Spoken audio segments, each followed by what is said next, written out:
একটা সময় রাইয়ান রাহা যখন খুব ছোট ছিল, তখন এই একই পথে যখন আমরা ঢাকা থেকে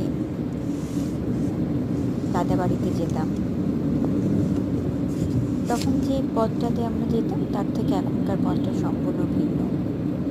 মাত্র 12 বছরে থেকে 13 বছর, এই সময়টা হিউজ একটা পরিবর্তন। একটা সময় আমরা ফেরিঘাট হয়ে যেতাম, ফেরির জন্য দীর্ঘক্ষণ লাইন দাঁড়িয়ে থাকতে হতো। এমনও ঘটনা মনে পড়ে, সারাটা দিন আমরা ফেরির জন্য ওয়েট করছি। সেটা এক ধরনের অনুভূতি তৈরি করেছে আমাদেরকে, এক ধরনের ভালো লাগা তৈরি করেছে। অনেক খারাপের মাঝখানেও নিজেদেরকে সে সময় এনার্জাইজড করতে পেরেছি। অনুভূতিগুলো ভিন্ন ছিল। এমনও হয়েছে আমরা লঞ্চে গিয়েছি, যদিও এই পথে আমার কখনোই লঞ্চে যাওয়ার অভিজ্ঞতা এর আগে ছিল না, বিয়ের পরে সেটাই ফার্স্ট ছিল। কিন্তু ওইটাও একটা অন্যরকম অনুভূতি ছিল। বিরাট এই পদ্মা নদী পার হয়ে আমরা যখন ঢাকার থেকে বাইরে যাচ্ছি, তখন একটা অন্যরকম অনুভূতি পাচ্ছি। সেই একই জায়গায় এখন পদ্মা সেতু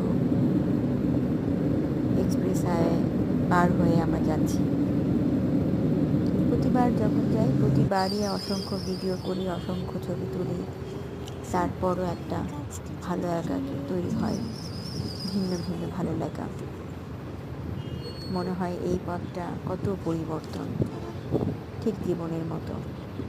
একটা সময় আমার রায়হান রাহা যখন অনেক ছোট ছিল, সেই সময় যখন একরকম যেতাম, একরকম অনুভূতি ছিল।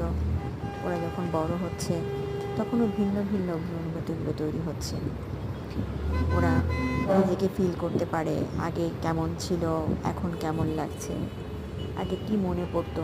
আমরা এই যাত্রাগুলোর সময় অসংখ্য কথাবার্তা বলতে থাকি, একজন একজনকে স্মৃতির পিছনে যে স্মৃতিগুলো আছে সেই স্মৃতি রোমন্থন করতে করতে আমরা যাই। একই হয়তো পথ, কিন্তু ভিন্ন ভিন্ন যাত্রা, ভিন্ন ভিন্ন মানুষ, ভিন্ন ভিন্ন সময়। কখনো শীতে গিয়েছি, কখনো বর্ষাকালে, কখনো বসন্ত, কখনো গ্রীষ্মকালে, কখনো রমজান মাস, কখনো হজের সময়। অসংখ্যবার যাত্রা, কিন্তু প্রতিটা যাত্রাই এক একটা অনুভূতি দেয়, এক একটা মূল্য দেয়, এক একটা ভ্যালু ক্রিয়েট করে আমাদের জীবনের সাথে। জীবন ভালো লাগা, জীবনের যাত্রাগুলো এমনই।